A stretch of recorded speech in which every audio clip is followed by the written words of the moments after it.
All right, welcome back, everyone. Isyour6covered. Appreciate you showing up, and we are going to do an after-action report of the famous Snipers Unknown Challenge 2021 held in Barnesville, South Carolina. So we'll wait a little bit for more people to show up, and while I'm doing that, let's say hi to the ones that have. All right, we got Jerry Parker in first place, Carrie Emery. We got Papa's Place, Tree Feller 22 LRs out there. Welcome, welcome everybody. Let's see, who else do we have out there? Benson Lego. Hopefully I'm saying that right.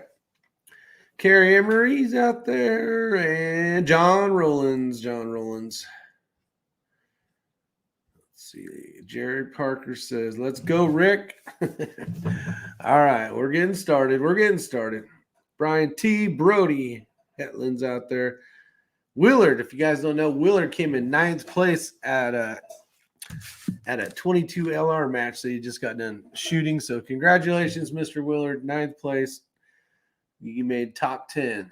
Amazing. All that practice you've been putting in has definitely been showing. So congratulations, my friend. Tim Rinks out there, Wombat. We got Mr. 80 Baja. Daniel got us my judge. DW's in the house. C. Beck. We got Chris Beck out there who just got done winning first place. So we got to congratulate Chris Beck. He got first place in what I believe is called the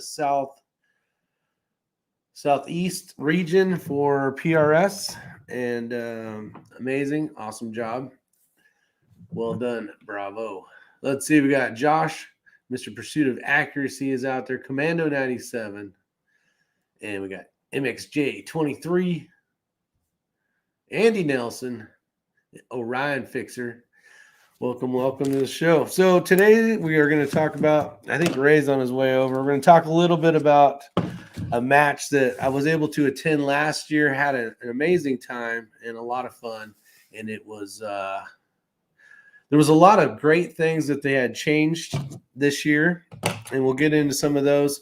A couple things that maybe as a competitive shooter, I heard some grumbling, so I wanted to kind of bring that up. We'll maybe get into it a little bit more, but we'll have some fun with it. And I think the great man, well, one of the great men that actually puts this show on, that makes this competition happen, we will just call him Gammy, as they say, Ortiz. I like to call him Ortizzle now. Kind of fun. I don't think he appreciates it, but too bad. Mr. Ortiz, love you, brother. So it's a great opportunity. The whole competition is held at GTI, which is a Government Training Institute, and it is an amazing place. It is basically, sounds like there's a big squirrel coming in here. Maybe not. Sounded like a squirrel was hitting the door here. We got David Martin out there. Yep, big squirrel. Big crack squirrel coming in. Great. Hand flipping me off all at the same time. So welcome. And, of course, my partner, if you guys didn't know, was Mr. Hedges, Mr. Dick Hedges. I don't know if he's out there yet. But we got 6 Creeder. I'm guessing you picked up the stuff. I did 6 Creeder. Just got it today. Finally, it's probably been. I had 3 little things that said, "Hey, come pick up your stuff," and I finally got to it. So appreciate it. Thank you very much. Let's see, Asian squirrels. Yeah, that's right. David Martin says, "Howdy, Rickinator." DW says, "I'm sitting in the garage here with my 300 blackout with suppressor strapped to my chest. I'm training for YouTube combat." All right. Well, you're going to get some great combat information, especially if you're interested or thinking about maybe attending the next Snipers Unknown Challenge. It is fun. If you have the opportunity and you can find yourself a shooting partner, you will not be disappointed. Let's just say that. All right. So there was 10 stages. We're going to get into, I'm going to try to go stage 1 and down. There might be a mix-up of what happened at a different stage, like say 2 was 3 or 3 was 2. Can't remember it all.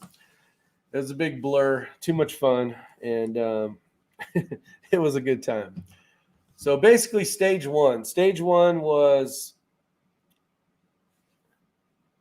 they said, all right, squad one, head over to the truck over there, and basically had a trailer on it. All the shooters jumped onto it, and then we took off down the road quite a ways down, and we were able to, it was basically their ELR stage. So it was a lot of fun. The rules were this. The primary shooters, whoever basically the primary was going to shoot this one. Let me see if I can scoot over here for the crack squirrel. That's not how it happened. Yeah. No, so everybody jumped in the trailer. We headed over, and the rules were this: basically, the primary shooter was going to be the shooter, and the spot, or basically your partner. Your secondary was actually going to be your spotter. So, in real stuff, right? I would assume that that's a lot of everything. We haven't really got into. Let me make that bigger for us so we can see. I can't see. I can't see. All right, let's do this first. Now we got. All right, there we go. Now it should load up. It's probably a little big. All right, can you see that? He's not allowed on the channel. He's one of those people now. So now that Ray is a tangent user, he's not allowed. That's awesome. Joe M. I could care less what he's using. That's right. As long as he's having fun. All right, so there was 1, 2, 3, 4 targets plus a high value target out there. But your first shot, you had to engage from near to far. And your first shot, you had to hit that target because you only got one shot. If you didn't get that shot off and hit that target, it was the end of the stage. It was a one-shot wonder. Now, when you got to your second target, you got 2 shots. If you made it past that, target 3, you got 3 shots, and 4 shots if you made it to the last target. Plus, the high-value target was like at some crazy distance, like 1710. 1710. So 1,710 yards. And I never got there. Never had a chance to get there. So your story went better than mine. Mine was pretty simple. It was 1 shot, 1 hit, and moved on to the next target. I have no idea what the distance was. Do you have any idea? It was like 870. 870. Like missed off one of the shoulders. I couldn't spot my shot because of the recoil. And we were shooting prone. Didn't see it. My partner said 2/10 more left or something like that. It was the first stage, so we were still learning our communication skills, even though we practiced. It's tough when you're not shooting with the same person over and over to kind of figure out communication-wise what's going on. So I actually held 2/10, I think, the other way, and then I was right off right edge. So I was done. So 2 shots, 2 misses on the second target. So now basically I think we gained 50 points, and that was it. That was it. So there was a lot of points left. The high value target, which you guys are going to hear HVT or whatever on some of these other stages, those were worth, I believe you said 33 points or 30 points. So that was kind of, if you had a chance to not only do all the work you were supposed to do, but then have a chance to scan around and see that extra high value target, you could gain some really good points. And it wasn't like it was miles out. Sometimes they snuck that little guy in quite close in a place that you weren't even looking. So what are your thoughts on stage 1? Well, let's talk about the whole match first off, before we break it down on each stage. So Friday night we get there and they go over a stage brief. They said basically shooters meeting is going to be at 6 p.m. and they put on the screen high value targets and what they look like. And so they rolled through, and so you had 4 targets basically that they said were high value targets, and anytime you saw them throughout the weekend, you just yelled HVT, and you were allowed 1 shot and only 1 shot at that high value target for 33 points. Now, either you or your partner could take it if you were both on the line. In this case, you only had the primary shooter. Yeah. And so he'd be the only one able to take that. It wouldn't count against your shots at, let's say, your first one. You could say high value target and sling one at it, and you would be fine. So you had to remember that these things were always out there, and they could boost your scores quite a bit. I played a lot in the end game. But before we even go even further into these stages, guys, the name of this match is the Snipers Unknown. Okay, Snipers Unknown Challenge. They started in 2018. The very first time they held it was at Clinton House Plantation. Tony and I won it in 2018, and it was more of a field course match instead of like in this building structure they had. Kind of in this GTI Legion, which is a great facility. We didn't shoot in 2019. 2020, we shot it. It was at GTI. And so we kind of had a better feeling of the venue when we came this year. But remember, Snipers Unknown Challenge. This is not the PRS Challenge. This is not, some other long-range challenge. Don't go into this event and complain that you didn't shoot enough rounds, because if you've ever worked as or been a sniper, you're rarely going to shoot. You need to train when you need to. You need to know what your cold bore is. And there was something else they did very differently that caused a lot of, grumbling. Yeah. When everyone arrived, they allowed you to shoot 100-yard zero. That was it. They didn't allow you to do any long-range confirmation. Now, from the previous years, I was basing what we had done off of that. Mm-hmm. I had a brand new rifle that I had almost zero dope for. I had 20 rounds out of it. I don't mean break in and then 20 rounds. I had 20 rounds out of it. And so I really didn't have much long range data. I really feel for the guys, like Chris that flew all the way from Colorado. Yeah. And they had no way to confirm this. Yeah, Chris Way was out there. But let's think in a real world application. You don't get to. Let's just say you don't get to. Okay. You don't even get 100 yards. Yeah, you don't even get 100 yards. So you're kind of dealt with that. Now, that being said, a lot of you guys might say, well, that stage one doesn't sound that difficult. I mean, guys, these were full-size IPSCs. So let's think about it. Yeah. If you missed that first target and you zeroed out, well, guess what? You zeroed. I mean, it's the Snipers Unknown Challenge. It's not. It's made tough. It's not like they threw a one MOA target out there. Well, the biggest thing too to remember is like you guys. I heard a lot of complaints about not enough shooting. I heard it a few times. Yeah, I heard a lot. I can't believe we only shot. I don't remember what their number that it said was. Well, yeah, if you suck like me, you got some extra rounds in. That's what I'm saying. It's like golf. I get to play like 2 rounds of golf to everybody's. Yeah. But let's catch up on some of these. Let's see. I had to watch a commercial.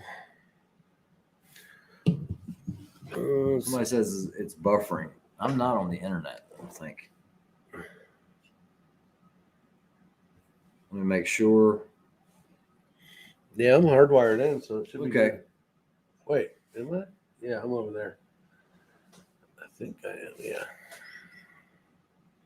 Yeah, all right, I'm not even showing Wi-Fi, so it has to be. All right, so Kenny says. Oh, Kenny's in here, right? Yeah, Kenny's in here. Oh, geez. What's up, Kenny? How you doing? That's too small. I can't read that. We got Waddy out there. Pew Pew Peters out there. And that does suck not being able to confirm dope. Seems though it should have been expected. The first year I did it was what's up, Riflemania? We did get a chance to shoot out. I don't remember how far, but it was like 600. There was a few targets out there that you could shoot out. Last year I think it was 800. Was it 800? Dueling tree. So that's the first thing.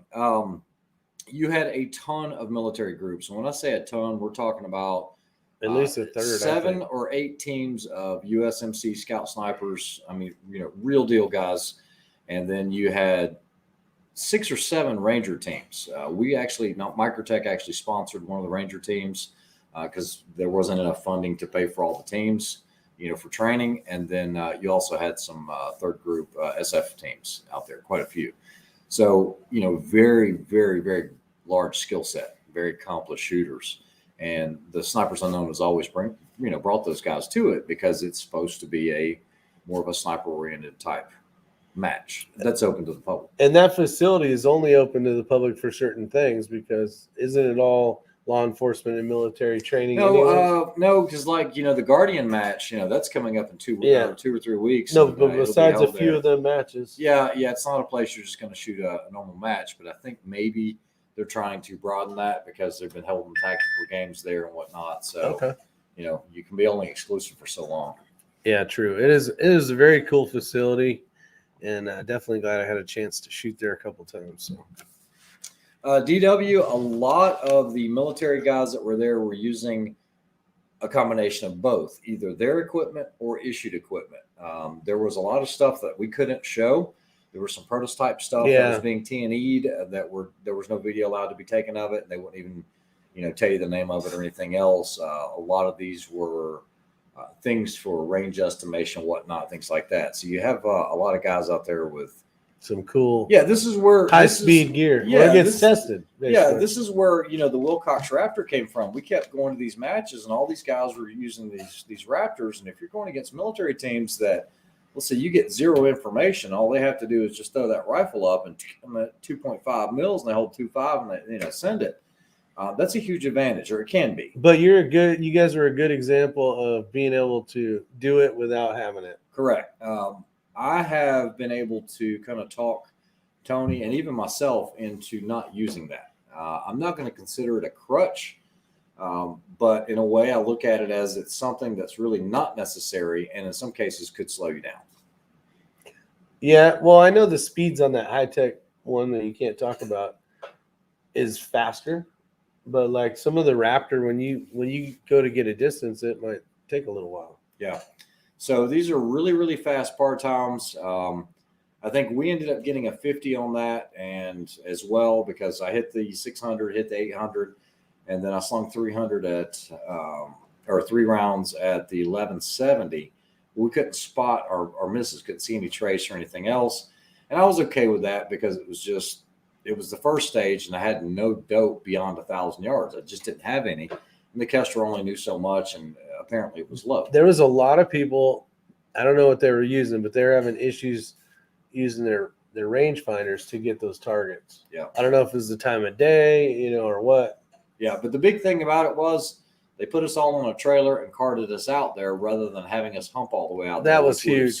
That was huge because it was a ways out there. In the past, there's been huge complaints about, just a lot time of transits management and just sitting and waiting around. But they really killed it this year compared to last year. Last year was a lot slower. There'd be a lot of times where you were waiting and waiting and waiting. And they definitely doubled the speed of that this year. So that was really cool. And having that trailer and truck to haul us out there was a huge bonus for sure. All right, real quick, what's the size of the pistol targets? That's going to bring me to another topic, JM. The pistol targets were actually rather small. One of the things that I've seen, and I've said it time and time again, it's been a long time since I've been on a chat. A lot of these sniper matches will have very small pistol targets. With that being said, some of the worst pistol shooters I've ever seen in my life have been long-range shooters. I've said that for 2 years here. Yeah. Friends with a lot of guys that do it for work, and you put them on a pistol plate rack at 15 yards, and they'll go through an entire magazine. If you showed up at this match and were not good at your pistol skills, you were going to suffer greatly. You were going to get some exercise in. Well, that was just that one stage, but on all of them, they were either really far or they were really, really small. Yeah. And so there was ones that were basically upside down crosses. No, they were like crosses. Yeah, upside down tees. Yeah, upside down tees. And they were probably this big, maybe. They were strips, and everybody hates strips for some reason. Yeah, and then that takes us to stage 2. Yeah, some of us had the. So we could talk about stage 2. Basically, they shot off some rounds, smoke grenade through it, and then said engage targets, pistol targets, then separated. So basically, you went over as a team. You had to shoot basically an array of targets, and if you were doing not shooting the same ones, your partner would shoot from, if it was him, he'd go this way, and I would shoot this way, and we'd come together and shoot the targets. And then you were separated. So basically, the primary guy went into one room, Secondary, I think, took a hard right, and then he had an array of targets out his window, and then the primary had an array of targets out his window. Some You of the made things that sound confusing as hell. Did I? Yeah. I went this way. Dick went that way. We shot through windows. I don't even know if we shot through windows. But you know what got confusing? Is you're supposed to hit that target twice. A lot of people forgot to hit it twice. I was on over here, right? And I'm like, oh yeah, I got to hit that target twice. And that was right about the time Dick was coming over to help me spot targets. And he like moves the RO out of the way and runs back to his rifle and puts some more targets on it. But the okay, so let me answer a couple of these questions really quickly. I appreciate all the comments. So Shutout says too much pistol for me. Hey, Shutout, are you the same one that's commenting on Facebook that Shutout 2222? If so, you're a dick. If not, you're good. All right. So anyway, what is the let's see, is anybody going to the expo at Arena? I'm not. And then am I going to leave the 6.5 on my AI? No. You shot six. That is I shot a 6 Creed, yeah. I got the rifle on like Tuesday.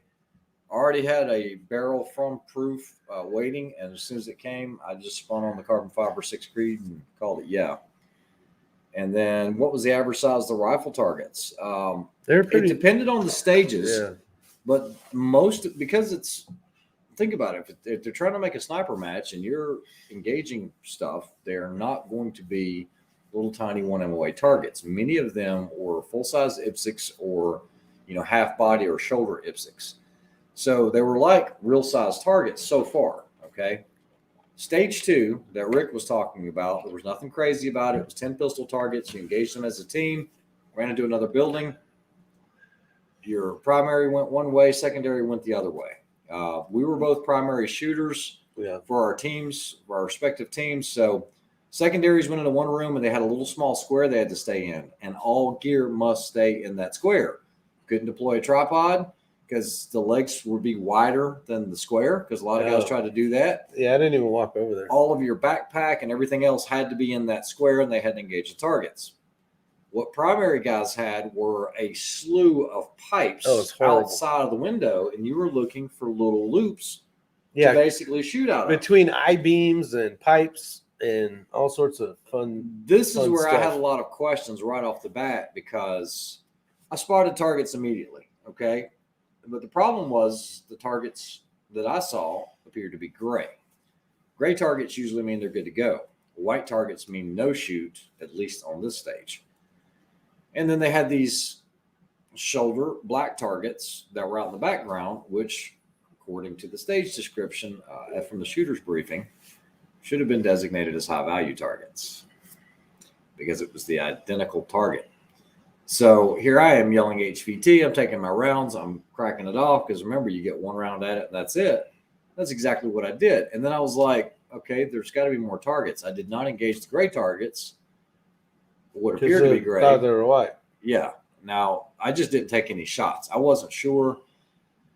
So in my case, I was supposed to technically double tap those black targets, but those black targets were in the shape of the humanoid HVTs, which you're not allowed to shoot twice. If you shoot twice, you zero out.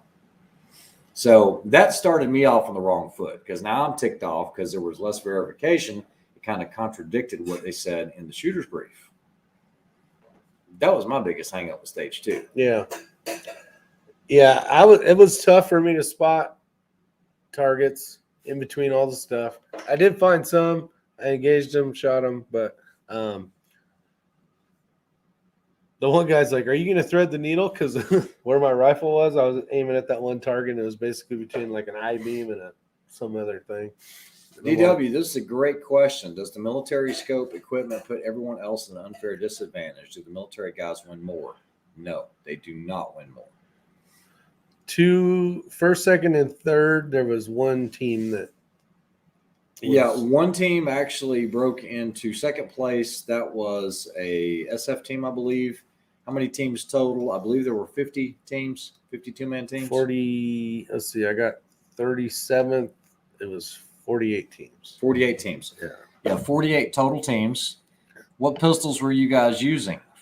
Good question, Tim Jordan. I was using the Infinity. That I try to use that in everything. I know it's an expensive pistol, but I like it. I use it, and if it gets scratched up, whatever. What pistols were you guys using? I was planning. Okay, this is going to be a good question here. So they kept dropping hints on social media about being prepared for night stages. So my setup was based off of that for the chance that we would be shooting in total darkness or near darkness. No one would ever answer any questions about it. So Tony and I came prepared with all of our night vision. And a lot of guys said, why are you even running a light on your rifle? That was a white light / IR illuminator. In case I had to go to nods, I had that just in case for illumination. I also had that front bridge on there for a clip-on for the front if we had to shoot at night with the rifle. I also had a set of dual white phosphor with the helmets and all that. You never knew when the stuff was going to happen. And so the question was, do you pack all this crap with you throughout the whole course of the day, or are they doing this at night? Did you ever carry all of it? I did not, because I'm like, this is stupid. They're not going to have us firing live rounds inside of a building. So it's going to have to be done at night unless we're using frangible, and they're going to have to issue us frangible. And I've yet to see any 6 Creedmoor frangible. So how's that going to work? Yeah. Because they're not going to let you shoot up the inside of these concrete buildings for safety and otherwise.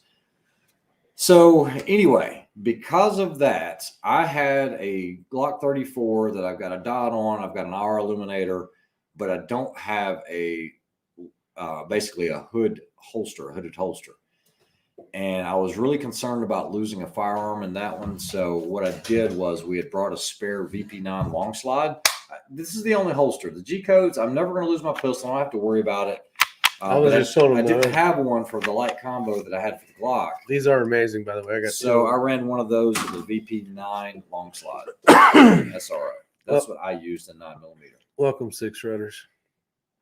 I'm curious about the military spec hardware. Didn't we answer that one? Brad H. When you say the target is a 2 MOA target, does that mean if you have a scope with MOA hash marks, you can accurately range targets with the hash tick marks? No, that's not what it means. Although you could range with the hash marks using the mil conversion formula, which is pretty simple, depending if you're using MOA or mils. You're just going to use a constant of 95.1 or 27.77, 0.77 or 7.8. But what we mean by 2 MOA is a 1 MOA target at 100 yards is 1 inch, or approximately 1 inch. So let's just say you say at the 1 MOA target. Well, at 200 yards, that'd be 2 inches. 300 yards would be 3 inches, and so on and so on. So if they tell you, well, you're shooting at 600 yards and a 2 MOA target, now you're looking at a 12-inch steel, because if it was 1 MOA, it would be a 6-inch steel. 2 MOAs would be a 12-inch. So that's how that works.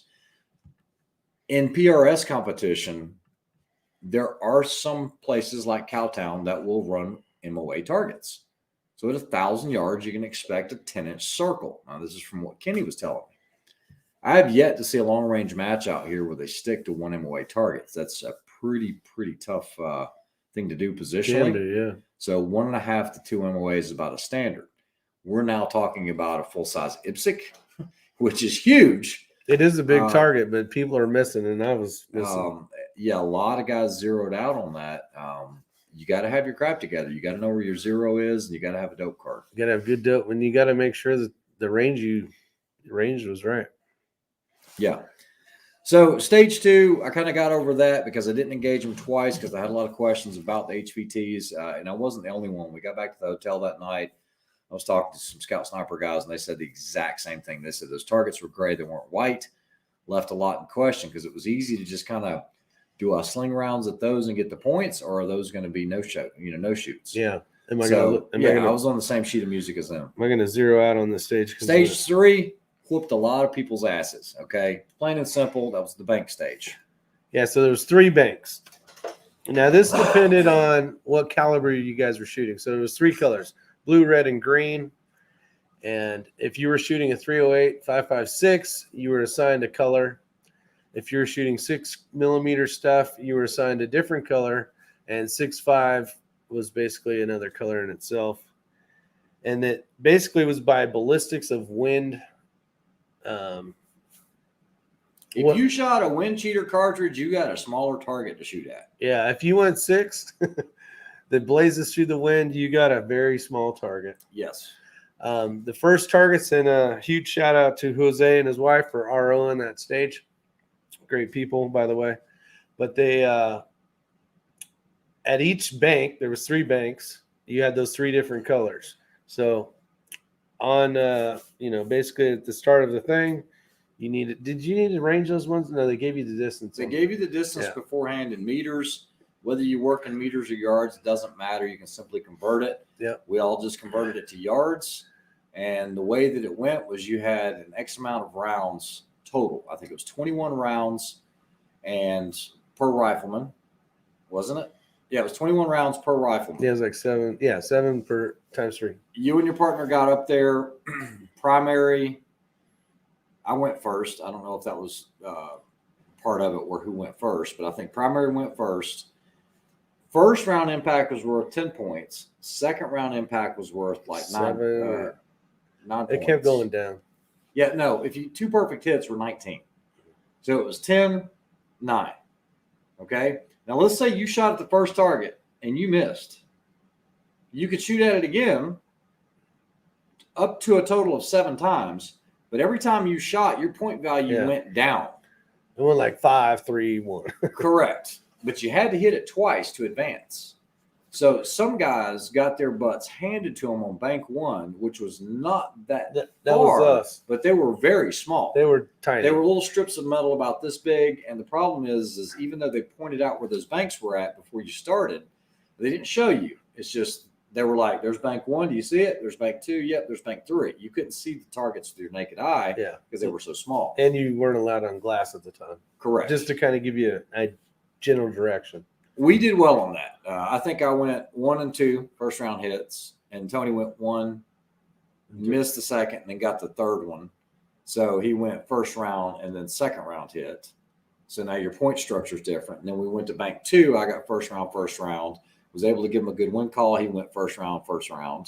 And then we went to bank 3, and I went miss. I think it was a hit, miss, and a hit. And then Tony went, I think, 1 and 3 on that one. We made it all the way to the end. Most people didn't get past 2. We got stuck at bank 1. If we would have done it all over again, there was a lot of people I talked to about this too. The ones on bank 1 were a complete tough to see, just the way the background was. The next row, bank 2, was actually just kind of sitting out in the field, and would have been a lot better just to start there. I should have started there. If we were to do it over again today, I would have started at bank 2, because during the briefing you could have started at any distance of the 3. So anyway, that's when I noticed on the point sheets that we were really starting to move up within the squad. Because everybody was kind of talking amongst themselves how they did, and I was starting to get a feel on where we were lining up. There were only 10 stages, 6 on the first day, 4 on the second. Got 3 of them out of the way, and I'm just kind of evaluating where we were at. I'm like, man, we're doing pretty good here. We're finding our HVTs. We're engaging those, blah, blah, blah. And then we go to stage 4. Oh, let's catch up here. I didn't see much unless a lot passed.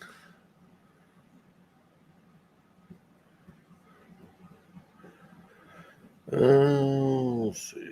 What's up, Baldwin? Curious?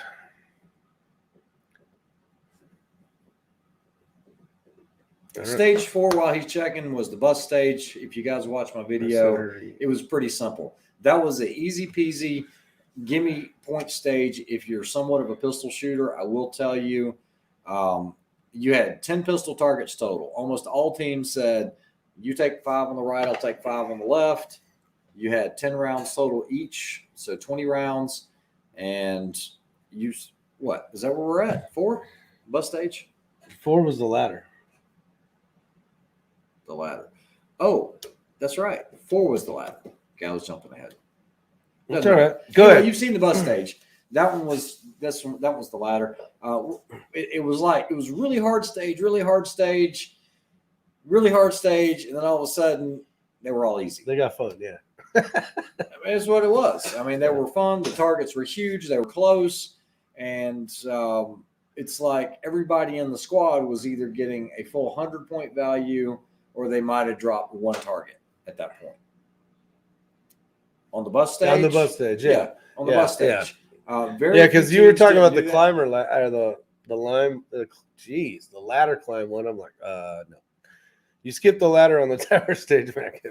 Yeah. Okay, so we're going to the ladder stage now. I got those reversed, but Mac Ev was out there, so that was pretty awesome. Hanging out with those guys again. Mac Ev and Larry Palmer, those guys. It's cool to see guys that we shoot with for sure coming to these events. Tower stage. All right, so there was a tower. You had to climb a basically encapsulated ladder, and you needed to bring any gear you wanted to bring with you up this ladder. A lot of people were testing their gear.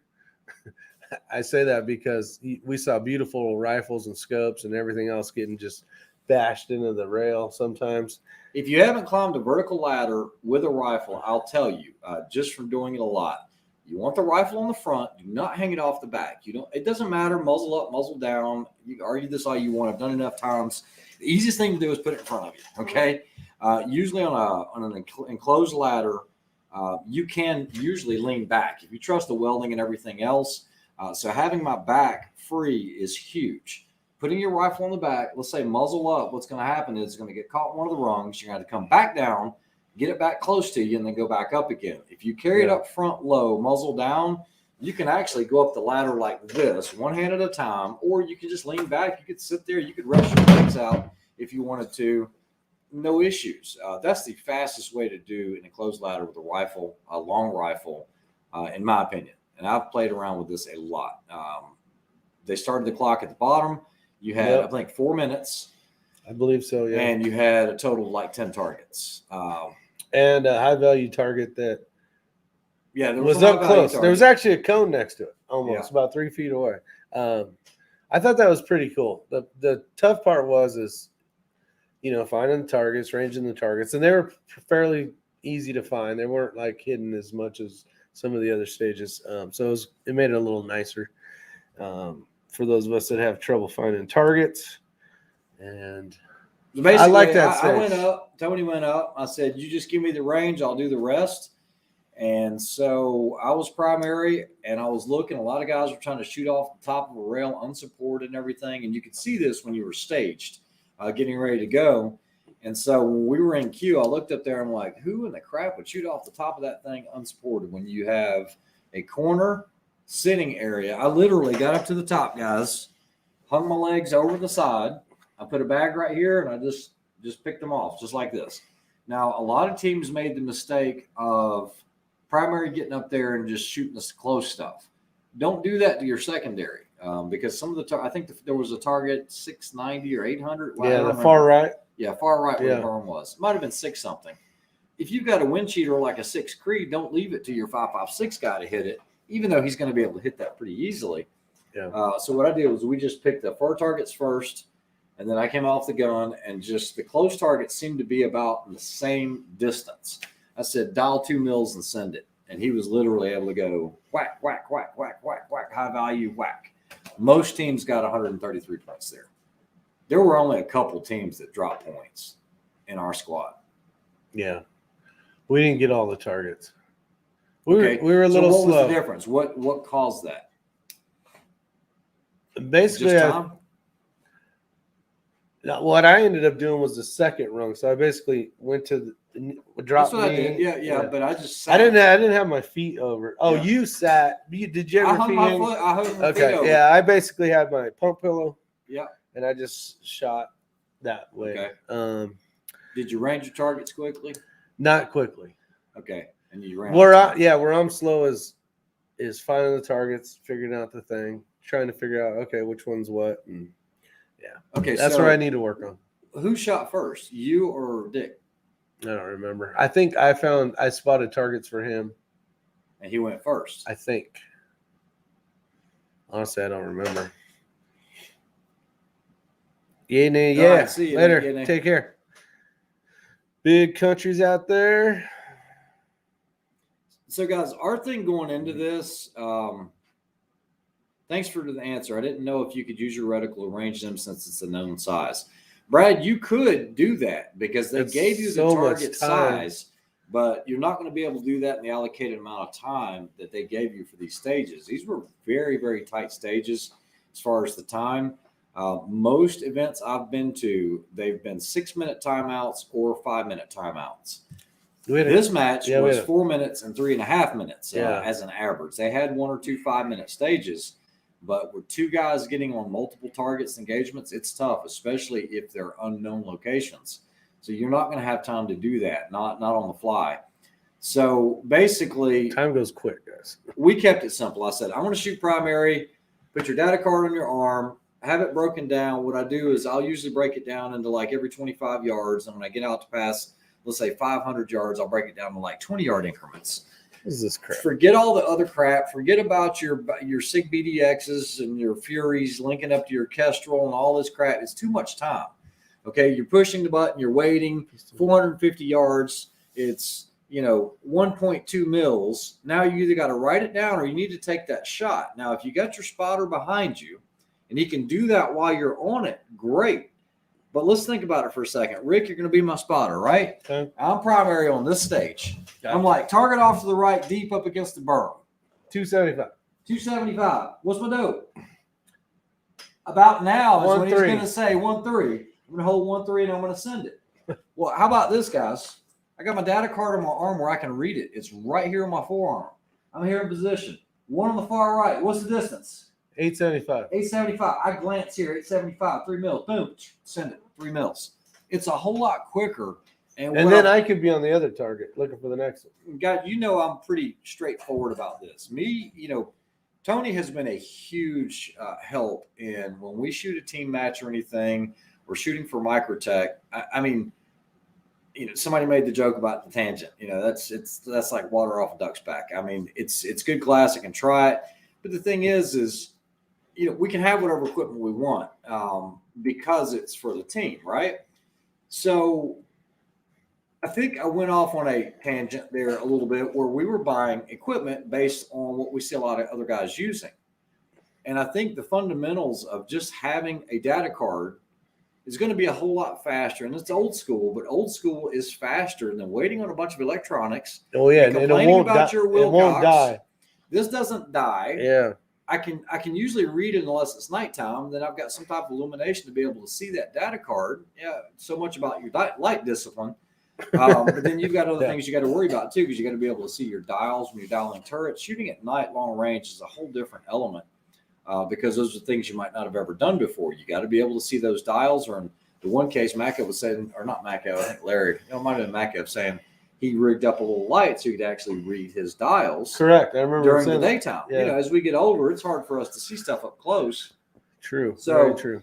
I think keeping it simple is going to be better than trying to rely on all these electronics. I've said it's easy to get into long range shooting now because of all the electronics with the apps, Strelok, Kestrels, and all that. But when it comes to just sheer speed, old school, I think, is going to win. If you do it right on your arm. Yep. And you've got good data. That's from the your tough data part. book and all of that you've collected to know, hey, this is going to be right. In my case, on stage 1, I knew I was low. Stage 2, I knew I was low. So I started adding 0.2 to every hold. After that, that ATX pretty much went 1 for 1. Yeah, my dope was good. Matt Gibb said it well. He said he only used a Kestrel on the ELR stage. The whole match. Yeah, there you go. I spun it up the first day. Yeah. I confirmed it was close with my Furies and my armband. I was like, that's what I did. I'm not even using this. I spun it up every morning. I confirmed it with my dope. Yeah. So on my dope card, we didn't bring one. I used the Sun Tactical. We also have some Mayflowers.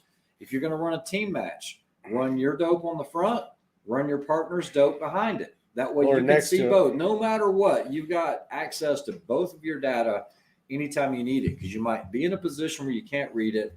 Rely on your partner to be able to give it to you quickly. You just need a way to laze that target. Well, and according to different stage rules, they could say you need to call those ranges for your partner. Like they have the ability to say whatever they want. So if you don't have stuff, Yeah. Now Brad, he had asked the question about milling targets. At most of your sniper comps, there will be a stage where they'll say, There is a 12-inch tall target, and it is 8 inches wide. And they call it a dead electronic stage. Kestrels have to be off your body. Binos cannot have any batteries in them. The Raptors have to have batteries out of them, and you must mill while on the clock. So there are stages that do that at some of the matches, so you need to be familiar with that and how to use that process. Almost like digging for gold. Almost like digging for gold. I don't know what that means. Shaggy said something about that Microtech belt. I don't know. Earlier. Oh, yeah, gotcha. Yeah, those are shipping. It's not through X-Ring Customs yet. We haven't even gotten ours yet because we're trying to make all these out, but the binos worked good. There was on the ELR stage, I think they were working. He was giving me distances and dope, but I just didn't get out to the third or fourth target. So anyway, tower stage was fun. Everybody did well on that. Bus stage was fun. Everybody did well on that. Stage. You only had 10 pistols. Did you go over that part? Yep. Okay. And if you were no, you know what? I gotta tell him about that. Go ahead. So my partner, he was running a horrible break on his gas. The gun. Noisemaker 1000. That's what we started calling that. Yeah. So we both had 8 rounds of rifle and 10 rounds of pistol. So we started off. I'll get all the rifle just so I don't have to hear that thing blow up next to my ear. It was quite fun actually. But yeah, we did pretty good at that stage. We left 1 target. So we got like 95 points for that one. So it was pretty good. Here we go. Stage 6. All right. So we're at a sniper match with real rifles, real pistols. Hell, they're doing flashbang grenades, smoke grenades, all sorts of cool stuff. And I would say the only complaint I really had was stage 6. I did not like stage 6. So stage 6, guys and gals out there, you only brought your pistol up, and then they handed you an air rifle. A Benjamin air rifle. And what you needed to do was there was 3 positions. There was a paper target, say on your right, next to a car. The one guy that was on the rifle had to shoot, I think it was 4. 3 standing. Yeah, 3 standing. Yeah, 4. And then the other guy, your teammate, had to shoot pistol targets, real guns, real pistols at a certain distance. And then after he was finished, or the pistol guy was finished, they would come to the next spot. And then it was kneeling. You got 4 shots, right? 3. It was 3 standing, 3 kneeling. Oh, 4 then prone. 4. Okay. And it basically went through that, and then it was done. But what they did was they took your pellet group on a piece of paper, scored it, and then obviously if you hit the targets or whatever. So there was some people complaining because their rifles weren't working well. The air rifles were having some One team problems. broke a rifle, and they gave them 5 bullseyes, and that was not fair. There were some guys. But we never know if they scored it or not. Well, the guys that complained about it, I think they were doing really, really well, and they said that's not fair. You know, for me, whatever, I don't care. They're shooting a match. Yeah. And they went down and protested it. So I think that stage might have ended up getting thrown out, or they changed some things. I have no idea. That's the problem with stage guns. You know, if it's your own gun and it breaks, that's your fault. Know? But even if you do everything right with an air rifle, there's a chance it's going to sling too. On those Benjamins, and that's what happened to me on one of the things. And when that happens, they go like this, and you don't even get close. Well, they get close to the bullseye, but it's not going to be an accurate shot. But either way, it was a vendor stage. They were giving away one of the Benjamins, and so on the prize table, and I guess this was a way for them to do it. However, I think it would have been better if you'd just done positional shooting. You could have done it in the bay, use targets, and just use score rings. Yeah. It would have been fine. Shot your 10 rounds or whatever, been done with it. Yeah, to answer your question about the ammunition, Ryan, I used box Hornady ELD match. That's it. I didn't have time to play around with hand loads. I've been really busy. Every single weekend I've been in a match somewhere or in Texas or wherever. And I'm not complaining. It's just I knew it was, guys win PRS matches with Hornady ELD box. All the time. Is it as accurate as hand loads? No. No. But I didn't have time. That's what I but shot. it sure is nice not having to reload. Yeah, I knew I only needed like 30 rounds anyway. So That pile over there. Oh, geez. Let's see. And know that probably more than likely on most of the stages, you're not going to be able to retrieve your. There's a few you could get your stuff, but some of them are. what's up, She-Ball? She-Ball Secchi's in the house. What is going on, mister? So that was into the first day, and I was not feeling. I mean, we were feeling decent, but not great. How did Cyborg Chris do? They finished 18th. He shot with another gentleman that is a retired sniper instructor. Yeah, they had some issues along the way and didn't finish that well. Ryan Berg, I hope not. Day 2 was another story. We started on the road with the Call Your Shot. Call Your Shot. That was pretty cool. So I don't know if they ended up calling it stage 1 for day 2 or stage 7, but we'll call it stage 7. Yeah, so 1 shot each. Or stage 6. 7. No, 6 was the air rifle. Yeah, so 7. 7. Stage 7 was the next day. They took what was 6 teams, 6 squads, and put it into 4 squads. And then because there was 4 more stages for the day, and then you took off to your designated squad or stage, depending on what number you were. But we went to stage 7, which was the next one. But you had 1 shot each, and you had to basically, there was a cardboard. Is there a military term for that one cardboard? Like a number or something? No, that It wasn't looked bigger. Yeah, it wasn't a B-27. It wasn't a standard green target. It was just some funky target, some funky humanoid target. And they drew grids on it. Yeah, there's a bunch of lines on it, so there's little boxes like this on the entire thing. And it was 404 yards, I think. 404 yards. You and your partner, we'll just say we were teammates. He had to spot my hit. I had to spot his hit. First thing, cold bore. Cold bore shot, yeah. But it was clothed. Did you go over that in any of your video? Yeah, you did. So some of the people are aware of it.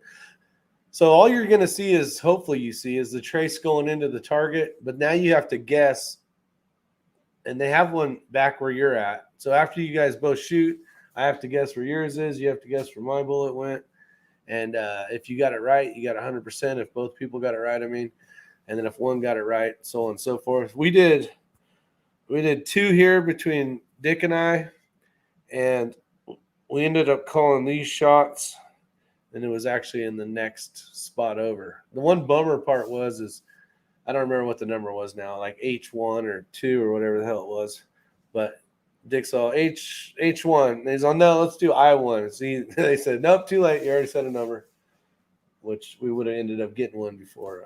But they drove down, took pictures of it, brought it back to you so that you could confirm that it wasn't good. But they pasted them up, and it was kind of a cool stage to see kind of a cold bore thing. Some people had went for headshots.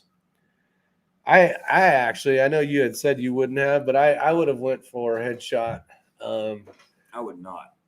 Just because I think it would have been a lot easier for me. Why? Well, let me give you a backstory. So there's these lines on the shirt. There's basically a straight line, one that comes down, a straight line, one comes down. And so I told Dick I'm a second line, like I think I said flat or something like that, and went. Problem was you couldn't tell, like the shirt, right? The shirt's baggy on that thing, kind of. So you don't know if this over here there's no cardboard right here. Or a headshot. If I would have hit the headshot, I would have known I hit the headshot. How would you know? Because I would have known a lot better than if there was some flappy part of. I didn't know if that thing on that cardboard was tight. So like if I shot here, but this was here, you know what I mean? You know? I don't know. I would have went for a headshot. So yeah, well, you had that opportunity. I didn't. My brain didn't even, like Dick saw that after I had already fired. Don't go for that shot. Don't go for that shot. The reason is, guys, we had a right to left wind. It wasn't moving that much, but okay, think of about a 4x4 square on a head, Then they had a strip for the rest of the face here. And then they had a strip up top and a strip down bottom. That's it. Okay. Nothing else. So if your buddy shoots and it's 404 yards, and let's say he didn't figure in enough wind, I mean, you should be shooting tight enough anyway. But let's say he goes off the side. You have zero chance of guessing at anything. You didn't see jack crap. And they used a black backer, so you couldn't see the impacts. It was like a self-sealing material because it didn't even leave a hole in this backer. So now you're just going to be guessing I hit here. I mean, that's it. What Rick's not telling you is this humanoid target. It's been a long time since I've been here. No whiteboard of knowledge. It's right there. It's all right. What am I not telling you?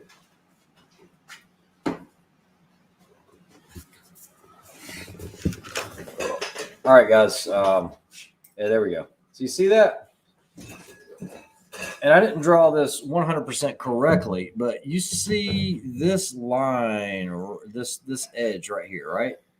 This was a completely straight line all the way across. Maybe not in my photo. But the way the shirt was, the shirts were draped over like so. So you could see this corner, okay? These corners. So now I need to put these corners up a little higher to where his mid zone is right here. And I told Tony, I said, aim exactly right here. It didn't matter where it hit. You just had to call the grid, okay? So I saw my trace, and I saw that it was dead nut centered with that horizontal line. So I looked on the board, and boom, there it was. That was my call, my hit. Got 50 points for that. I saw Tony's do the exact same thing, but his was slightly off to the side of mine, okay, about right in here. Now, if I break this into little grids,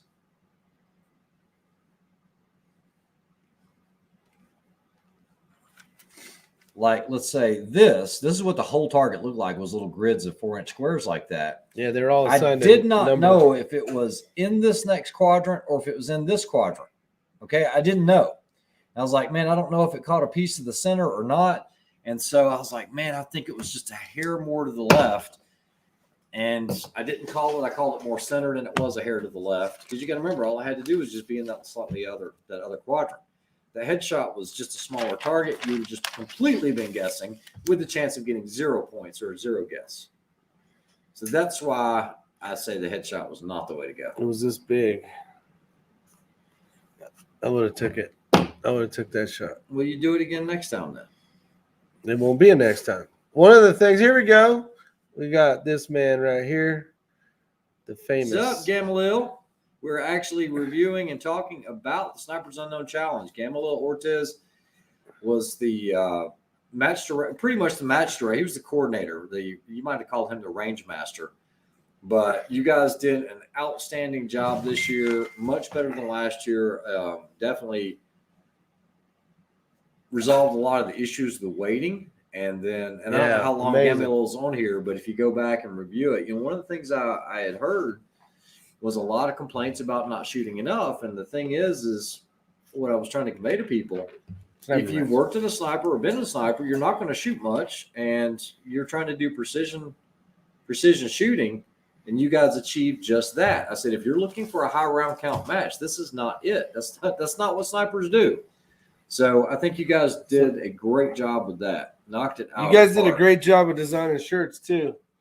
Yeah, you did. Snipers Unknown Challenge. Look at this logo, guys. Look at that. Isn't that cool? 2021. They had all sorts of stuff there you could get. Beanies. All sorts. I walked away buying all sorts of junk out of there. Yeah, it was fun. They did a great job. Yes, they did. Where are we at? We're on stage 8. We were talking about the cold bore on the road. So we're still talking about that. Once we got done with that, then we went to the night vision stage, was it? Yeah, I think it was night vision. And that was a feel good. And if you've never worked in nods, that was great to do because you got the experience. Even you weren't used to, manipulating the nods and getting them on your head. But I think for most people, that was a clean. Yeah, you're going to get 100 unless you just shoot in the shoot at the shadows instead of 130. the target. You're gonna get 130 Yeah, because you got HVT in there. it was kind of cool. They did have to babysit you a little bit just to make sure because you're shooting live ammo inside of a building. But it was really cool for us that don't, not some crazy cool badass that does this all the time. So we got to run nods, and we were shooting their ammo with IR lasers. So it was really cool. We put the laser on it. You don't even got to really shoulder the thing and dunk, dunk, dunk. My only complaint about this, I'm going to go ahead and voice it. This guy already knows I'm a huge germaphobe. When I bring my own helmet, don't ask me to stick on somebody else's helmet that's nasty and sweaty, and I might get head lice from 40 other guys having this thing on their head because guys had helmets. They had them in their trucks. I would have carried it because it's light enough weight, but I did this. I did that. Yeah, I saw you do that. Yeah. And the thing is, if you're putting it on right, and the thing is, they didn't have a helmet that would fit me properly. The only Team Wendy they had was too big, and so it was that was the nasty part about it. You tighten one down, and you got sweat running down your face from 50 other guys. It's just that did not happen nasty. to me at all. And I was like, dude, what the hell? Somebody take a bath in this thing, And I'm worried about head lice and all this other stuff. And I was like, dude, don't do that. Don't do that. I'll bring my own helmet. Wait. Yeah, it's the truth. What's up, Greg Goat Hunter? Yeah, I know. Yeah. Let's see. Guys, if you're ever in a match, throw it in the trash and get you something better. From DP Gunworks.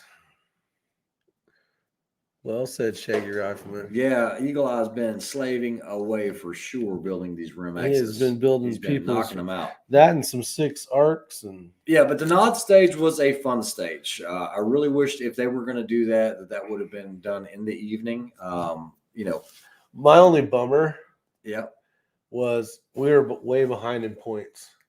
And that was not going to gain that any was points. My day to try to get some points back. Yeah. But there was 2 there's one for sure gimme stage.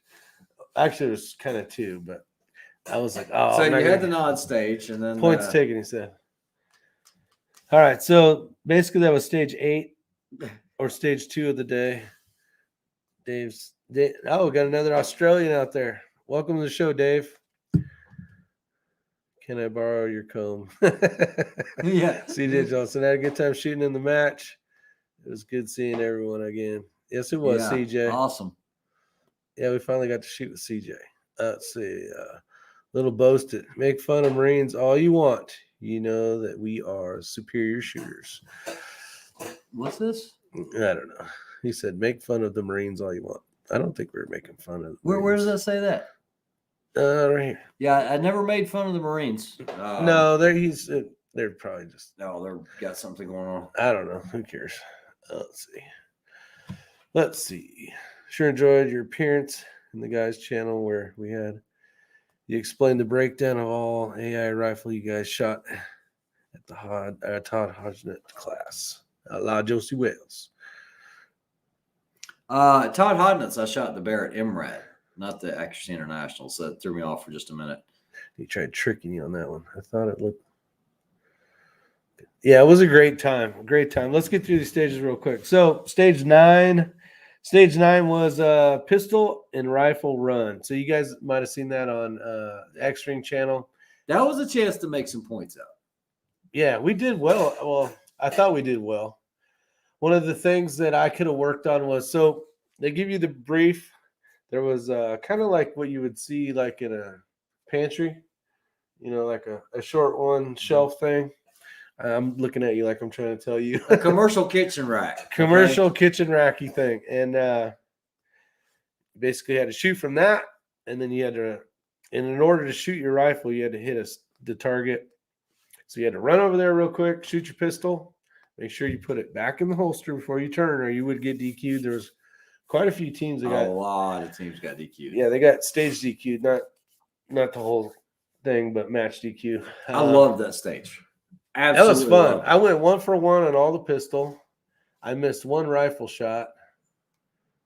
Dick did pretty well. I think he said he missed 2 pistol shots, and it was a lot of fun. Yeah, and I was hoping I got some points on that. We actually got the The high value HVT, target. yeah. Yeah. So that was an extra 30 points. But Well, we smoked that one. Since Gamalil's on here, the only other thing I would say is I know you guys had the point standings at the match. A lot of guys were wanting to know where they could see that. oh yeah, And you could text me that. Yeah, You could text because me. guys wanted to see it. Maybe in the future have a place immediately since you're on Facebook. You could redact last names or whatever, but at least have team names. They would know enough on the first names, Joe and Joe or whatever, Yeah, Dick and to Rick. have all the points so guys could see that. Because a lot of guys just never had a chance, to see where they stacked up against others. But Yeah. other than that, Ortiz said you crushed that stage. yeah, Or you guys crushed that. Yeah, I was tired afterwards. That's why I had that big wild man hair. That was just like, Oh, that was after that stage? yes, I was freaking You gassed. sure that wasn't after the MVG stage? That was for me wasn't trying to get all the lice out of my hair. That wasn't sweat. Nasty. All right. I got winded watching that stage. I'll tell you what, I was winded. I'll tell you my dumbass move. So we go up there, and you got all this crap, right? And I got bags. Oh yeah, this was a dumbass move. Yeah, totally. So this will be something you guys can learn. We get all the way up there and say, "Load and make your pistol hot." I was all, damn it! I forgot my pistol. So he had to run all the way around back. the building, all the way down. So I was like, he's already. I'm already 10 gassed. laps. Yeah. Let me work on the rankings for you guys. Yeah. Yeah, if you can, Ortiz, put me up about 40 spots, please. No, and then the last stage. Color targets. This one whooped my ass. Now, this is a true sniper This stuff. right here, I mean, whoever came up with that stage, the guy's a legitimate sniper. That is the type of training that you're going to be doing that's going to incorporate Kim's games, everything else. If you do it right, we enjoyed the crap out of that stage. I like it. So, guys, I got it right here. So what you did was, let's say we were a team. You had one spotter, one shooter. Didn't matter if you want to shoot gas. Didn't matter if you want to shoot bolt. Hold on. But you had a 180-degree field of fire. Okay, that's the first thing. Now, this is important because this is the way that I thought about it. You could get all the way up to the window edge of a building. Now, like in true sniper craft, you're not going to be poking your muzzle out the window. Okay, you should be back in the hallways, should be in the shadows from shooting, glassing from openings, not on a window's edge. But this is a game, and so what you're doing is you've got a 180-degree field of view, left and right. What the hell is that? It's close. All right. That'll work. Okay, so what they said was your targets will look like this. But, guys, they didn't have just blue and orange. They had orange and blue. They had blue and white on the top, blue on the bottom, yellow on the top, green on the bottom, green on the top, yellow on the bottom. That's the thing is, even if you told your partner blue on the top right and he went ding, but you didn't finish your sentence and said blue on the top right and bottom left is orange or something. Yeah, so they had the reverse image of color. So imagine coming out to a big field, a huge field, and just seeing it littered with targets. Some are in behind trees, around jungle bush, whatever you want to call it, foliage. Yeah. And then you had some right in the open. You had some that were solid green, some that were solid white. And so our plan on this, and I think we crushed this one as well. Well, hold on before you say all the good stuff.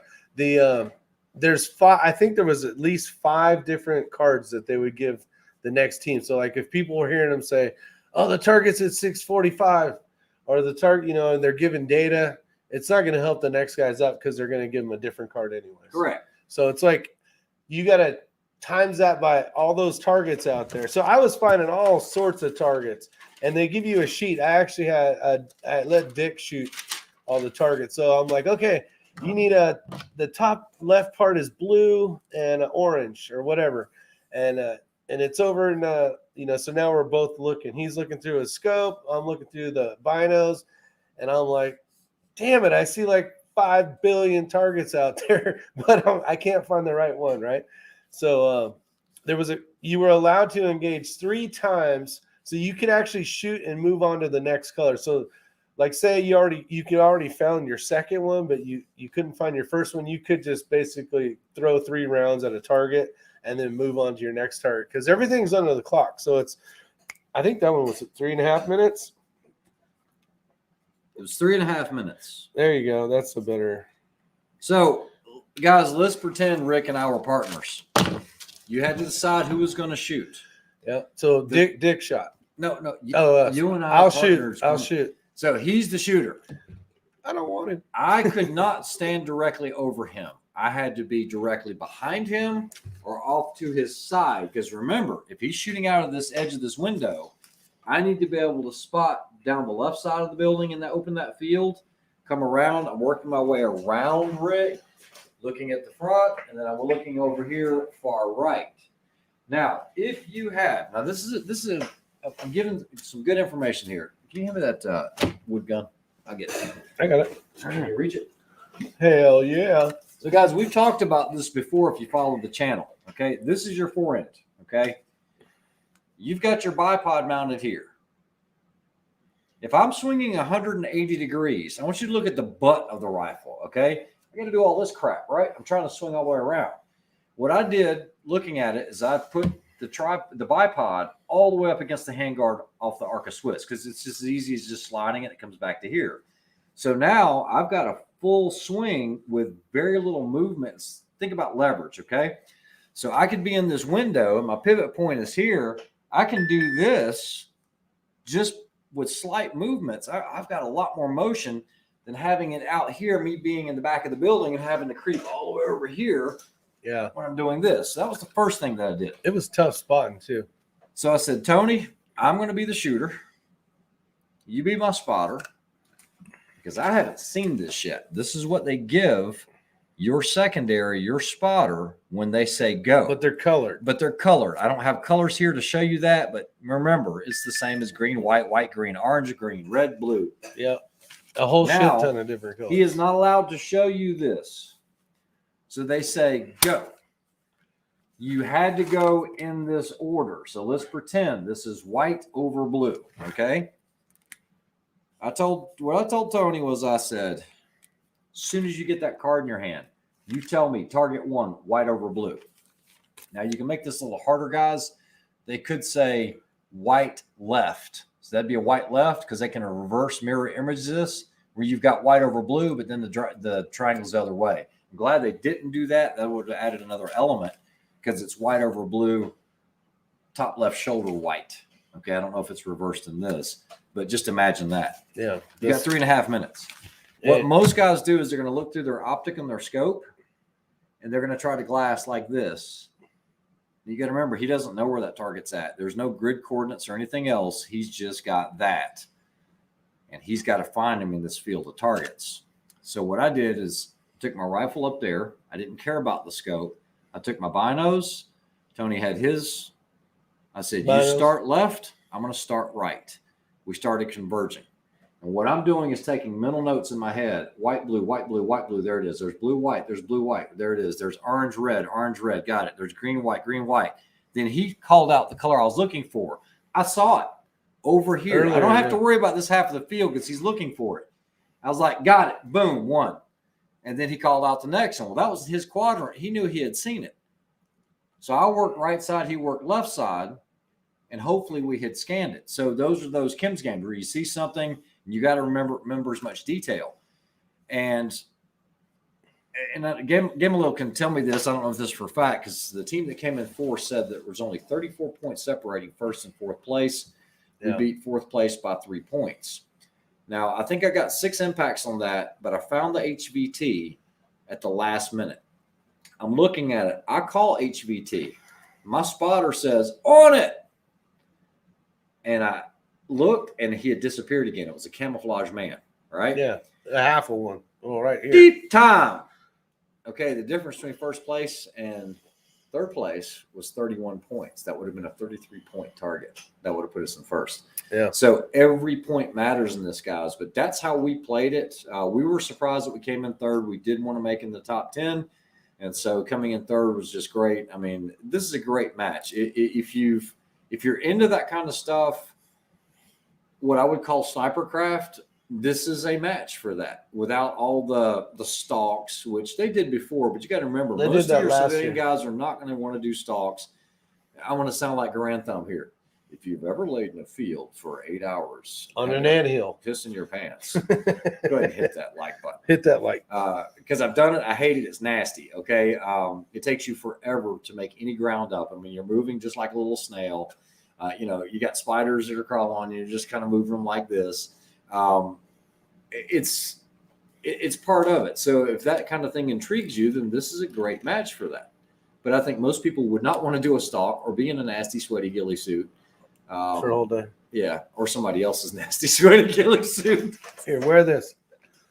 Sorry, Cobbs. So, Gamma, outstanding job. Kudos to you guys. It was amazing. Job with it.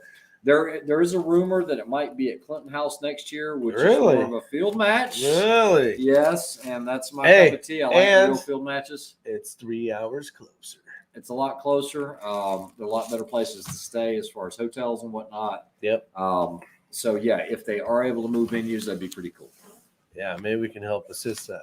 He's probably already gone. I don't know. No, he's here. He's right there. Oh, good idea. We have to do that next time. No, I'm not trying to give you any ideas. Yeah, that one sucked, by the way. No, I think that was great. Gamma meal, my brain don't work that good, Smoke. Yeah. Come on. Help an old man out. Makiv says the target locations were on the back of the card. Never even flipped that son of a gun over. Yeah. And see, I was going to tell. I don't think 90% of Makiv, that's a great point because the RO showed you that showed those locations. It was a duck. It was basically a geese flying. It was 1, 2, and 2. And everybody remembered that. Remember, I wasn't that guy. So if Tony did it or didn't, I didn't care. I was looking for my colors. He told me my colors. But if he would have flipped that page over and given you the layout, it would have been a lot easier. 1 o'clock. 150 yards out, whatever, out. Yeah. So Makiv, great point. So little things like that, they're telling you the information you need, and what you do with it is on you. 2022 PRS calendar came out tonight. Being it's a sniper match, take a dump on the stage to distract next teams. He'll do that in a non-sniper match. I'll do that all day long. Was there any ruck marches in this match? No, Not really, no, Kyle. No, there were none. You did have to bring all your gear, your water, your food, your ammo, and all that for the whole day. And some people went light, and some people carried too much stuff. I went super light. You never want to get caught with your pants down where you run out of pistol ammo. And no one ever really knows, but they do give you an idea of round count. But you got to remember, it's a sniper style match. I'm not going to be dumping 2 mags of 9mm on a stage. If you're a decent pistol shooter, I mean, you're not going to expend 40 rounds. So, we get up in the mornings like, I'm going to take 2 mags with me. So Clinton, South or North Carolina? It's in South Carolina. Yeah, it's so close. Yeah, it's South Carolina. Sorry. So, yeah, when you told me that first day you were carrying 100 rounds of pistol, I'm sitting there going, what the? I was like, I had you double thinking. No, I already made my mind up. My pack was loaded. No, Dick Hedge was like, you were thinking, 9mm, 100 rounds is only weigh 4.65 pounds. That's and I'm 4.65 pounds. Like, shit, that's 4.6 pounds. I don't have to carry. Get Microtech all over change the video. We got Brian Duchesne. What's up, Mr.? We got Tim Davis in the house. What's going on? You want a brand new car, Tim Davis? No, Drew Bradley, they didn't. Nobody expressed what they were trying to do or anything else, at least not to us as the participants. They might have to the match director, but it was good. We also had a cameraman assigned to us, Nick. Great Nick guy. was never allowed to leave our squad because of the chance of him filming something else and getting, data or something. So Nick stayed with us the entire freaking time. No recon marches. With his black North Face jacket on, sweating his ass off. And it was great because he's going to have some great footage. They'll put that out on the Microtech Knives YouTube channel probably in the next week or so. He's a great editor, but I think it'll be a great video. DW says you need a super hot model to walk by when they're taking a shot. Yeah. Let's see.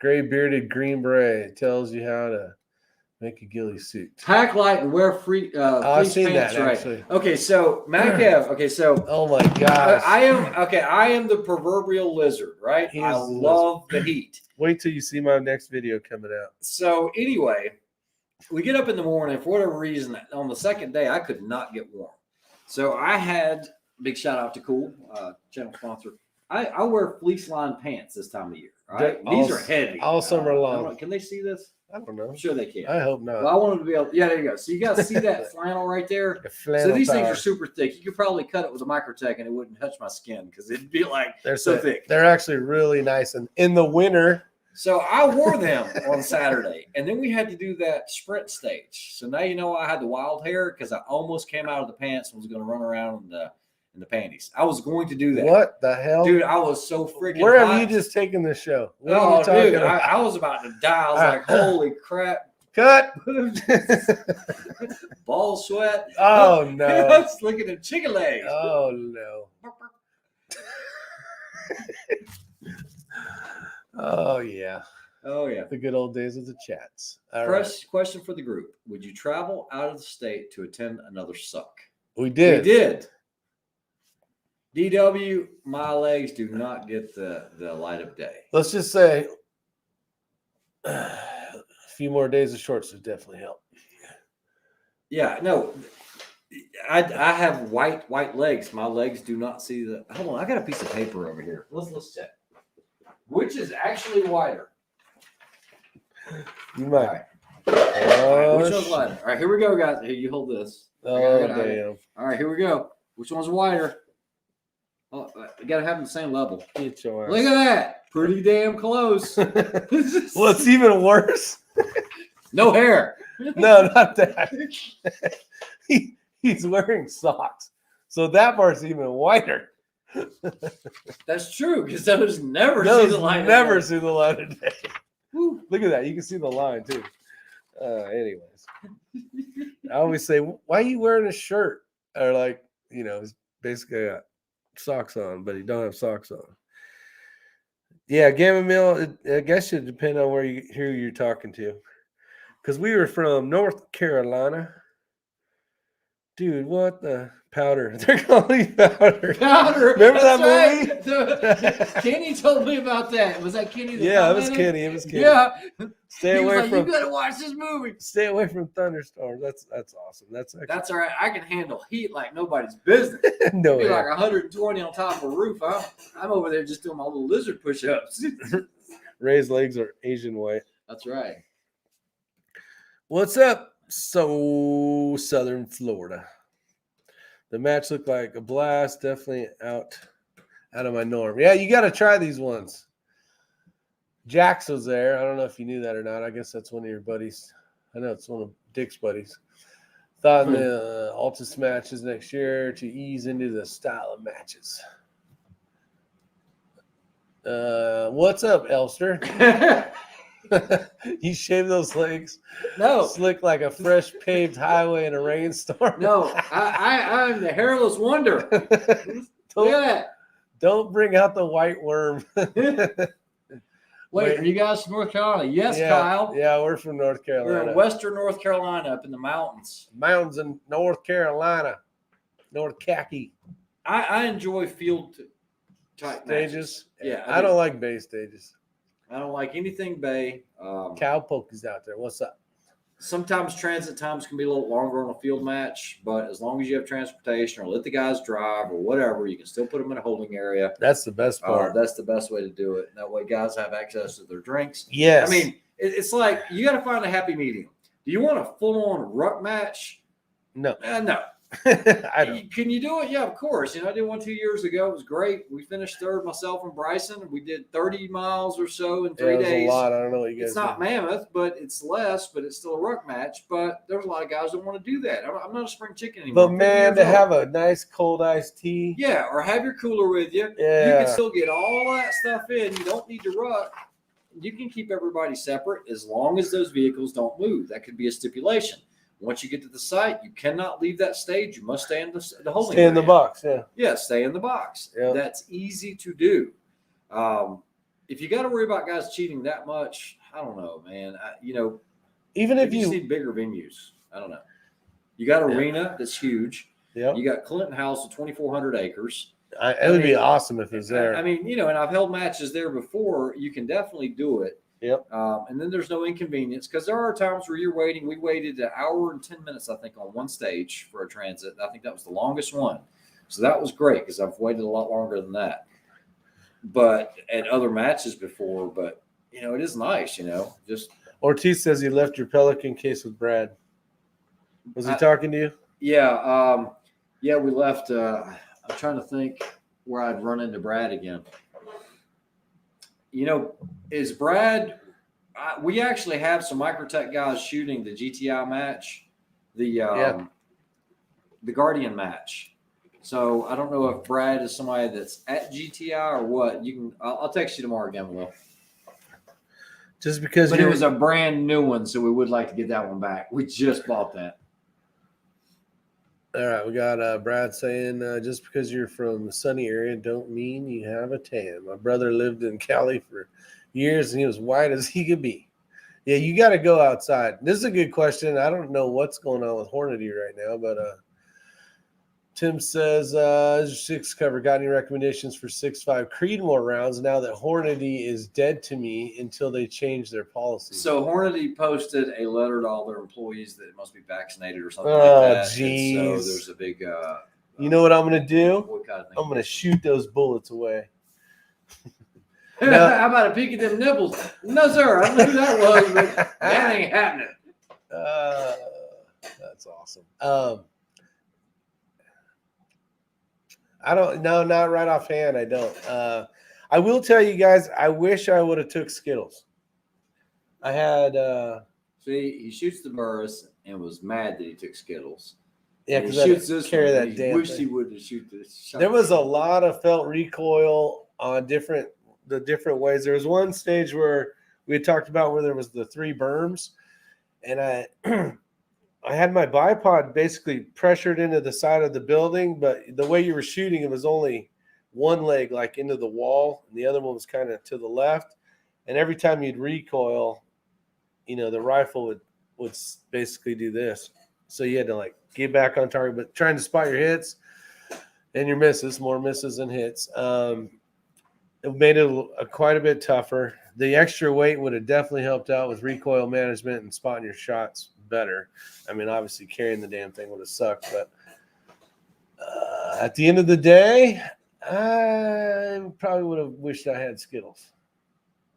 Well, the end of the day is over. Yeah, I probably would have wished I had Skittles.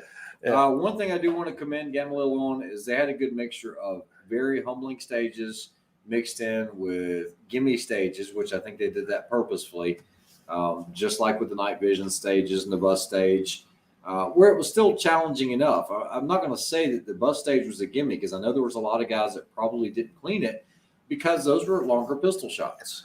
Yeah. And some guys are not good at long pistol shots, but, those guys did a good job. I will definitely attend next year, Lord willing, if I'm alive, and it's close enough, but I'll even travel for a match. It's not like it wouldn't be the first time. Nope. Hell, I'll be in Kentucky next month and Texas the month after. And I got to go to Florida. Got to go shoot Dick's match right after freaking Nationals. Yeah, I think I've already made the decision. I've been traveling a lot, like every weekend for like the last 2 months. Shooting different matches all over. I don't think I'm going to shoot the PRS Nationals, the Rimfire Nationals. I got my invite. It's in Texas. I think I've decided against that. I'm not going to shoot any regionals. I think I'm pretty much done for the year. There's one more match that I might shoot with Matt P. Matt Pierce and I have never actually shot a team match together. So we did find a team match. We're going to shoot that. I actually had a guy invite me to shoot with him at the Guardian match, and I appreciated him asking me. But, I haven't been home. My wife's just been like, when are you going to be home? Do you live here? Yeah. When are you going to be home this weekend? I was like, yeah, I'll be home. She's a liar. She actually said that today. Really? I said, I'll be home this weekend. She's like, liar. I was like, no, I'll be home. And then I remembered the 3-gun match at VOD. And then I was like, no, I'll be home. I'm not going to shoot it. No, I am. I got Kettlefoot regionals and Texas Nationals, and I'm going to go. I'm going to see how. I just want to stack up against. Likewise, some of the best. You buying me that sweatshirt meant a lot. I wasn't asking you to buy. You didn't buy me no sweatshirt. No, I went inside and I had my card with me, and they weren't taking cards because the lady wasn't there. Oh. And Gamaliel was like, I took care of it. So I really appreciate it. Gamaliel, I'm going to tell you a secret. that I really hate, and I'm going to go ahead and say he hates shaving his legs. No, this is important. Oh. So, Gamlo, we couldn't figure out what happened to the rest of the knives. Yes. Because you were supposed to have a lot more knives on the prize table. One of the bags, you remember I carried the roller Pelican in? Yep. There were 2 other bags, not one. It had gotten up under the bed slider on the pickup truck. So last night when we cleaned out the pickup truck, there were a bunch of knives that were supposed to make the prize table and unfortunately didn't. So next year we'll bring more to make up for that, because once we found it, Tony and I were like, holy crap, we brought some fixed blades, the Currahys from back in 2019, and some guys would have really liked that, but you didn't even get near half, not even a third of what you were supposed to get on that prize table, and we found that last night. So our apologies, but we'll make up for it next year. What do we do now? There's no, I mean, everybody's already gone home, you know, can't do anything. Hey guys, long as a time hunter, I consider myself a pretty good shot hunting. What is the best way to approach starting out as a beginner at long distance? This guy right here I've known this guy for a bazillion years. I actually is he in California? No, he moved to Tennessee recently. Nice. Yeah, great guy. Jeff Whiting, number 1, find you a place to shoot. Okay. If you're going to get into long range or long distance precision shooting, you're very specific about that, as well as me being specific about this. You need to have some type of rifle that will hold a 1-inch group or smaller at 100 yards with the ammo that you're using. Okay. These are not specific guidelines, but these are good guidelines. Trust me. Hold a 1-inch group, not 2 shots or 3 shots, but 5 shots, 1-inch group at 100 yards. You want a decent scope with external turrets. Okay. And just go Mills. Trust me on this. You can go MOA if you don't know what we're talking about. Just go Mills, because I'm going to end up shooting with them. You want a mill reticle with a mill turret. Yep. If you're buddies with this guy, you've got his telephone number.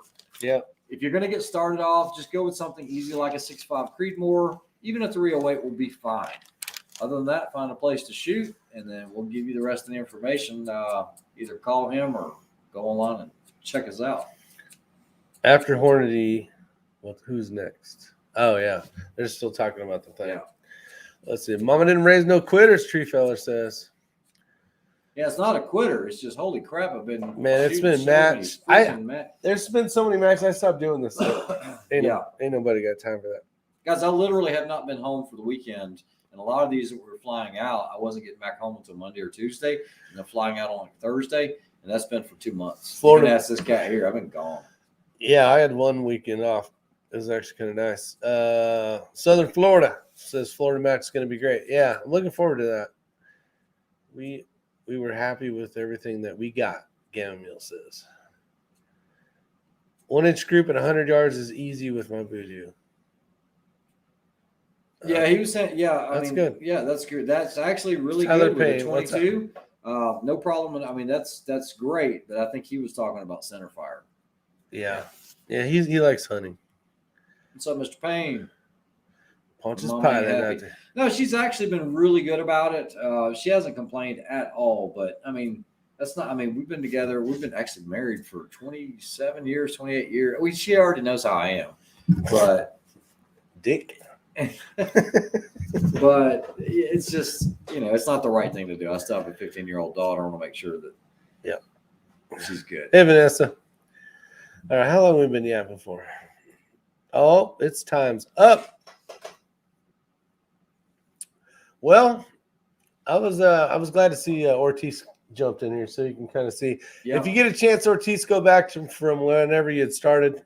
We basically went through every stage, kind of said the amazing stuff and a couple things. Good and bad. Yeah, good and bad. And that'll help maybe with your feedback or whatever.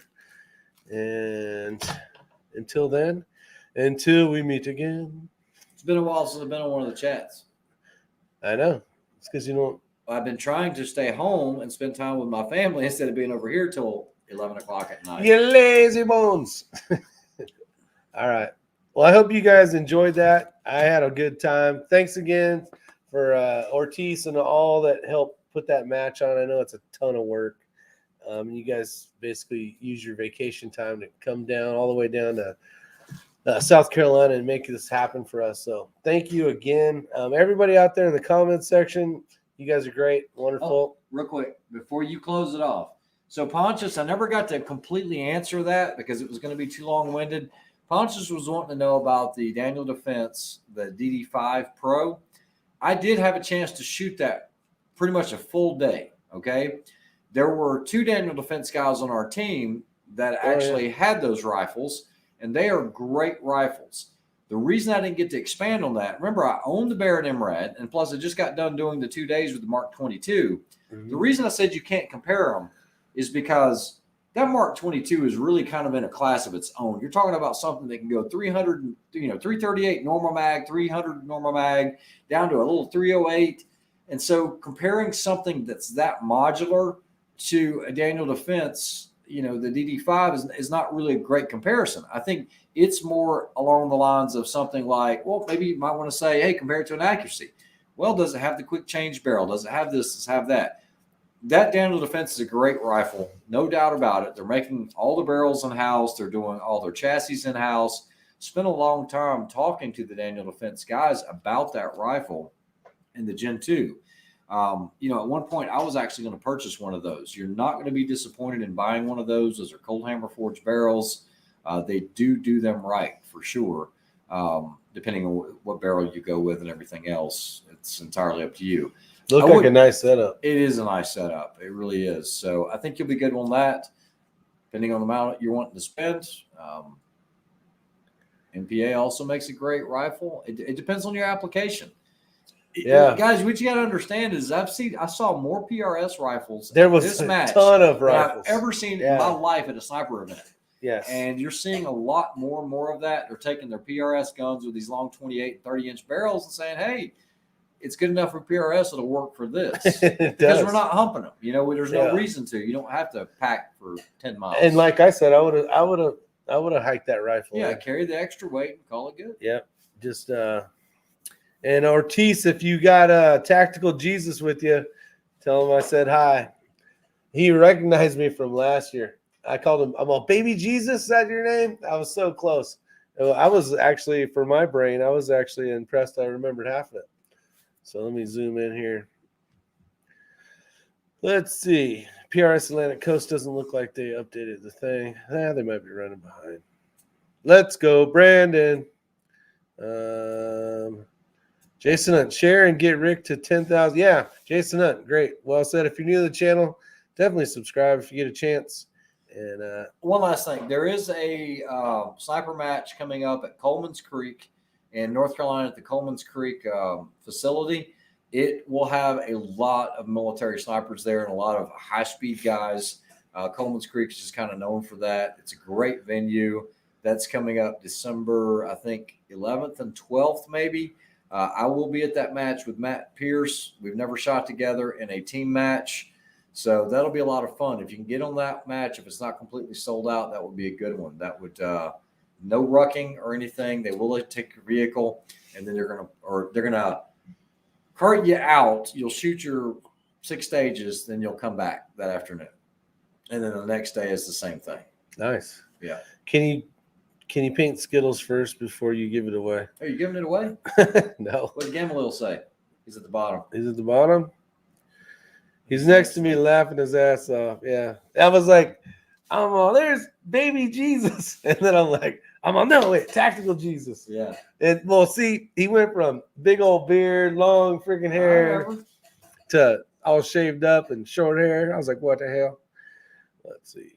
Great chat, fellas. Let's see. It's almost November. Where are the rest of the ATX colors? It's going to take a while. Trust me, time. Yeah, you're going to be waiting a while. It might be 2022. Yeah, I think they're working on black right now. FD's just finished. They're either working on elite sand or black, and then they've got to do, I think, blue, and then they'll start that series over again. But it's, it's going to be a while. I'm very fortunate. So, guys, thanks for having me on. I'll talk to you later. 'em. Oh, yeah. Wait. Snipers unknown.